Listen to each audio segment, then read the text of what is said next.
Hey everyone, my name is Penny Zanker, and it's time to reset. This podcast goes beyond just navigating change.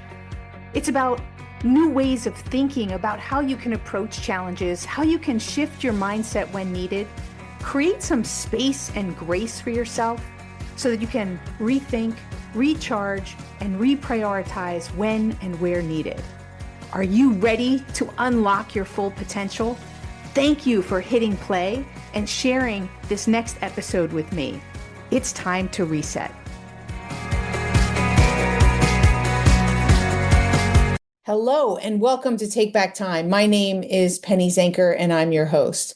And on this show, we are looking to find individuals who are experts in their space, they're thought leaders, they are bringing you new perspectives on how to work smarter. And today, I'm excited to have with me Robert Hargrove. He's an acclaimed CEO whisperer, which we'll hear what that is, a venture capitalist, humanitarian, and he embodies a unique blend of strategic insight and compassionate leadership. He's the founder and CEO of Masterful Coaching, co-founder of the Harvard Leadership Research Project, and author of many landmark books. So hopefully we'll hear about. He lives by the motto, better leaders, better world. He's dedicated his career to unlocking the full potential of leaders and entrepreneurs with a profound commitment to transformative power of coaching. He's become a guiding force for ambitious individuals striving to elevate their business to unprecedented heights. So without further ado, Robert, welcome to the show. Thank you. That's a great introduction. My pleasure. You wrote it. I wasn't aware that I even wrote it, but it sounded good. That's good. It is always a good thing when we hear our bio come back at us that we go, hey, that dude's pretty smart. So that's what we got from that. That dude's pretty cool and pretty smart and cares about people. So tell us, you're the CEO whisperer. So what does that mean? Like, why do you have that title? I spend a lot of my time being the person that CEOs or entrepreneurs, for that matter, can talk to about whatever is really on their mind. And at the same time, helping them realize what I call their impossible future or their greater goal, while at the same time helping them get out of their own way. And the word CEO whisperer is an interesting word. I just discovered this week that it came from an Irishman by the name of Dan Sullivan, who had a way with horses. He was known as a master of equine psychology. And there are certain people there who bees will not sting, dogs will not bite, horses will not kick, and CEOs will not throw out of the office when challenged with truth to power. And somehow, I think, and Dan Sullivan, by the way, he was very reluctant to share his methods with anyone. But his modus operandi was first to find out what were the desires, the drivers, the needs of the horse. And then he would try to figure out how to get the horse to do what he wanted by meeting those desires, drivers, and needs, whether it was giving them an apple or a sugar cube or letting them run around. Interestingly enough, he was great at breeding thoroughbred racehorses that would win championships. And everybody wanted to find out what his secrets were, but he wouldn't tell anybody. Even the priest in his local village of Ballyclough had a confession with him, and he tried to get the secrets of being a horse whisperer out of him, but Dan Sullivan refused and walked out of the confessional laughing. In a way, I think I do the same kind of thing with CEOs or leaders or managers that Dan Sullivan did with horses. And it starts with finding out their desires, their drivers, and their needs, and then basically not only giving them an action plan, but most importantly, helping them get out of their own way. Don't we all need that? Yes, we all need that. That's great. And because the reason I say don't we all need that is because there are people listening who are not CEOs. But the fact is that we all get in our own way, and we all need strategies to help us get out of our way and to bring out the best in ourselves. So there's a lot of people who are listening who are Mr. Nice Guy, who are people pleasers, who want to be part of the team, who want to be part of you could call them Mr. Team, who when it comes down to getting what they want, they don't ask for what they want. And they're not ruthless enough in getting it, and often don't use the leverage that they actually have. It could happen to someone in any company, at any job, at any level. That we say yes at times when we just say yes to go along, to be liked. And like you said, we're not expressing what we really want and not going after that next level of a position or that pay raise or those things that you said maybe we have better leverage than we think we do, or we're just letting things go along. I know you had said you had prepared some thoughts and ideas around how people could, what was it, better leaders to better manage their time and focus on what matters most. Do you have some thoughts around that? Yeah, I wrote down 4 points before this call about how people, and I was thinking people in leadership and management, whether they be CEOs, entrepreneurs, or anyone in a managerial position, could manage their time better. And I wrote down 4 things. One was an article I wrote called "Do What Only the CEO or Entrepreneur, the Leader of a Business, Can Do." I like to use the word enterprise leader. So what I notice is with a lot of people leading a business, they could be a CEO, they could be an entrepreneur or a team leader, is they wind up getting their finger in every pie. When I'm coaching leaders, I say focus on doing the things that only, I'm using CEO figuratively, not literally, that only a CEO can do. For example, only the CEO can come up with, can say what the vision of the company is going to be or build a shared vision. Only the CEO can decide on the strategy. Only the CEO or entrepreneur can decide, can make the hiring decisions about who's going to be on the team. They have that decision-making power. And sometimes just deciding who's going to be on the team is the most important decision you can make with regard to saving yourself time. Because if you hire great people, it means you won't have as much to do for yourself. Absolutely. Only the CEO can make decisions about the budget of the company. But what I find with working with a lot of CEOs and entrepreneurs is they wind up with their finger in every pie, thinking that they're kind of like a hero because they're trying to do everything. And the result is that I'm coaching one guy in a big company, Toyota. We did a 360 feedback with him, and he tries to do everything as it takes the ball away from us. So that's one point. Do what only the CEO or entrepreneur, founder of the business can do. Great. What's number 2? Point number 2 is, it plays off that, hire aberrant geniuses and teach them how to play as a team. Over the years, I've noticed that most companies don't set a high enough standard. The hiring standard should be one of hiring exceptional people.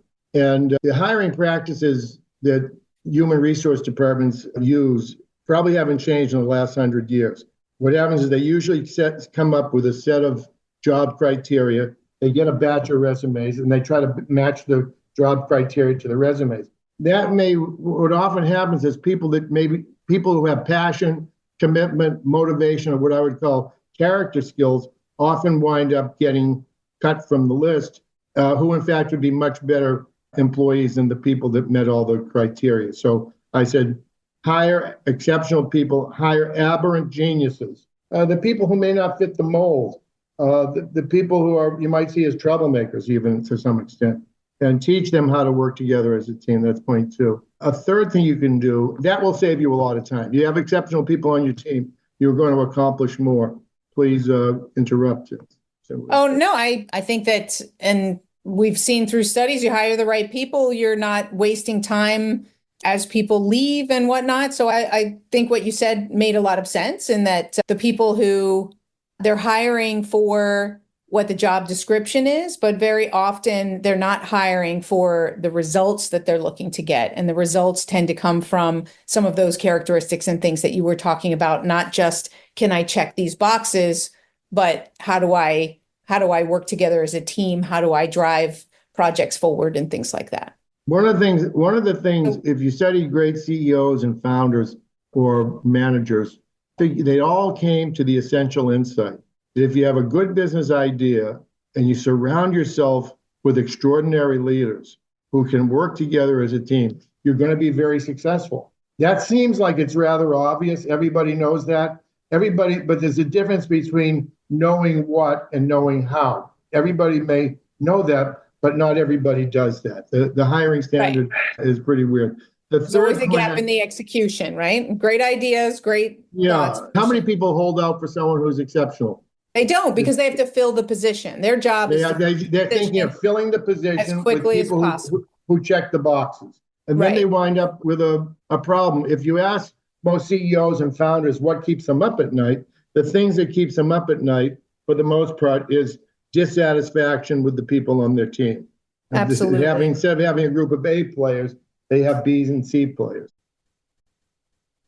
Working to speed is one of the problems that companies have across the board. Is they're rewarding people and encouraging them to work faster and finding people faster and doing everything faster. But unfortunately, it means that quality often suffers. Not only faster, but I want to find people who will do things in an original way, will do things in a better way, will do things in a different way. And so hiring aberrant geniuses and teaching them how to play as a team, that's critical.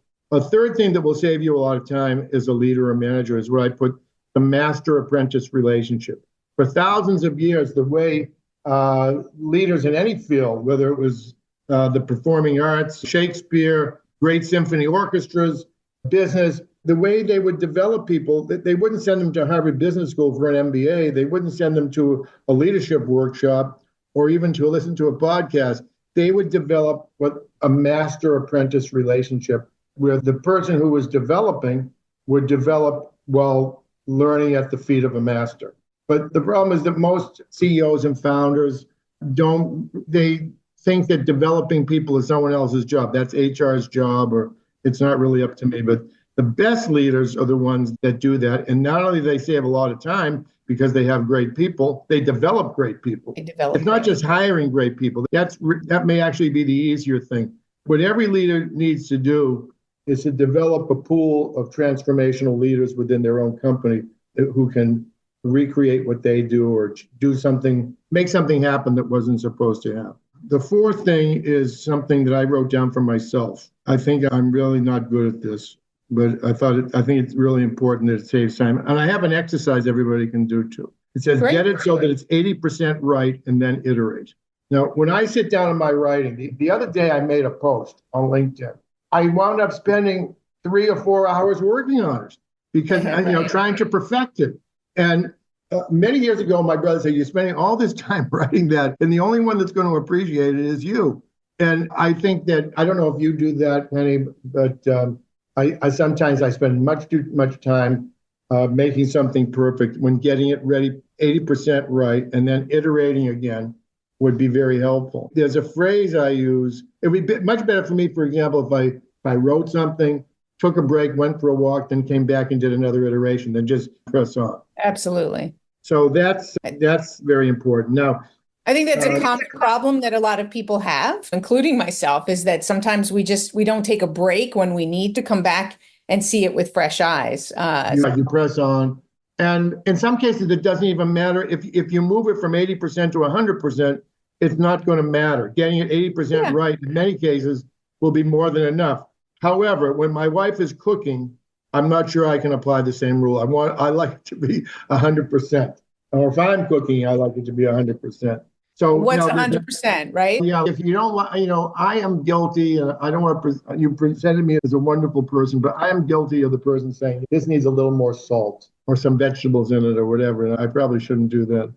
But so there are the 4 points. Do what only the CEO or founder can do. Hire aberrant geniuses who play as a team, not just people that fits the job description. Develop a master-apprentice relationship with the people on your team so you can develop them, they can do more, and then you can delegate more to them. I left out a point there. This requires high delegation on goals and problems and high touch, being there in the thick of things, helping people to do things. And then getting whatever don't be a perfectionist. Get it so that it's 80% and then iterate. You do it 80% today, come back and do another 20% tomorrow or the next day. I should follow my own advice. Now, and if we have to have it 100% of the time, make it 80% right 100% of the time. There you go. That's a good way of putting it. Now, here's a time management exercise that I think your listeners might appreciate. That I've done with a lot of CEOs, founders, and I'm happy to help anyone, by the way. I'm happy to help people who are hungry, who want to realize their potential. I don't care what their title is. So it's a really simple exercise, and it's a way to change the way you think about time. So I come up with three categories, okay? The first category is the things that you do. The way to do this is take an 11 and a half sheet of paper and fold it in a third. Okay. Fold it in a third. And in the first column, you write down things I do that make a difference. The way I spend my time, things I do in terms of how I spend my time that make a difference. And the second column, you write down things I do that are important, like driving my son to school is important. Paying the bills is important. Gotcha. My things will get shut down. And then the third one is things I do that are trivial, that are not so, they're really not that important at all. Maybe going grocery shopping is, I spend a lot of time grocery shopping, and I always spend an hour in the store, and I always get out 80% of exactly the same thing as I got the last time. And I'm thinking I'm going through this creative exercise, but it's really a trivial process. I could put it on a checklist and have Dash or whatever it is go do it for me. What I did with a lot of CEO types or management over the years, I'd say, okay, in a coaching relationship, I said, take out, let's go through your calendar month by month, and let's look at all the meetings that you had. You don't have to have a big schedule meeting, but let's just presume for a moment that you did. And let's put down what you did that made a difference. Look at what meetings you had that made a difference, or activity, if not meetings, activities. Put that in column one. In column two, put down the things you did in the past. We do it for 3 months. The past week or the past 3 months that were important, and put things down. And then put down the things that are trivial. Usually what happens, Penny, is the column that's filled up is the trivial and important. Actually, the thing that really gets filled up is the important. Everything is important. Because they're not able to determine. I've done a similar type of exercise where people get that clarity, right? That they make everything important and it's really not. Probably you go through it with them and you're like, actually, if you think about it and you challenge it, maybe that's trivial, right? Or doesn't belong there. So yeah. But when people see it, like I also said, who did you spend time with? What people you spend time with that could have made a difference, people you spend time with that was important, people you spend time with was a trivial thing. I really like that angle of it too. One CEO I worked with, we went through 3 months of his schedule. And I said, now let's look at who you spent time with. And where would you put? And it showed up that, who he spent the most amount of time with? This person was a country manager of a company in England. He was an American company, like with an operation in England. And the person in London. And the person he spent the most amount of time with was his driver. He had a personal driver. He spent more time with him than anybody else. And then he spent another big chunk of important time with his competitors. He would have a monthly meeting with his competitors. I said, whatever happened? He said, nothing ever happened. But they spent a whole day a month doing it. So this is a very powerful exercise. Just having in your head a category called things I do to make a difference is very important. We all want to make a difference. We all want to have an impact. We all want to be effective. But we don't organize our life to have anything in that category. We organize our life to do what's important or to get through the day, which is what most of the trivial things are. I sometimes feel there's some gender issues there because women who are homemakers and taking care of the family, there's oftentimes a lot of different things that they have to do. And sometimes with all good intentions, it's hard to get through the day, let alone do something important or that makes a difference. But the whole thing is moved from the right side of the page to the left side of the page. And why you need a coach is you need someone to monitor you on this, to coach you on this, to challenge you on this. Sure. And you need methods like this to be able to create greater awareness and challenge yourself. So I love that. I love that. My favorite method is hitting people over the head. Not with a shovel, but you have to have someone who's willing to challenge you. If I tell I have 4 sons, if I challenge them, they're going to say, okay, Dad, that's enough of that. I don't want to hear that. Thanks very much. I don't want to discuss that anymore. But if someone's paying me a lot of money to coach them, they're willing to hear it. So you have to have someone in your life. I come back to what I said at the beginning. Is your CEO whisperer, is your entrepreneurial whisperer, someone who you admire, who respect, and who is in a position to observe the way you conduct yourself and will give you real feedback. Absolutely. Fantastic. Thank you so much for being here and giving us those nuggets of wisdom. I think they were really valuable, and I love that exercise. It's really going to help people. Where can they go to find more information about you? I have a website called, well, one is LinkedIn, Robert Hargrove on LinkedIn. Another is my website, www.masterfulcoaching.com. And I'm going to be starting out, it may sound like a commercial, a Masterful Coaching Masterclass. It's like a subscription business where people pay, we have 4 calls a month and people pay $50 a month and they can subscribe to being part of this kind of conversation. Every week there'll be a different topic. But if you're interested in that Masterful Coaching Masterclass, nobody has to sign up for a year. You're not a prisoner. You can quit after one time. Then you can, you might find that useful. You probably would enjoy it. Fantastic. So thank you very much. Thank you so much. Appreciate it. Thank you all for being here. We got some great tips, and just do that exercise. I think that's a really great thing to get clear on where you make a difference. And circling back around also to what Robert said in the beginning is take a stand for what is important to you, for what you're driving towards, and don't just settle. Really push yourself and stand for it. Thank you so much for being here. My name is Penny Zenker, and this is Take Back Time. We'll see you in the next episode. Hey, thank you for spending this time with me. It really means a lot. If you're feeling a little off, distracted, overwhelmed, stuck, or just out of sync, remember that's your signal to reset. And that's all it takes, just recognizing one reset moment at a time. So stay tuned for more tips, tools, tricks, stories, strategies, all here on Time to Reset. We'll see you in the next episode.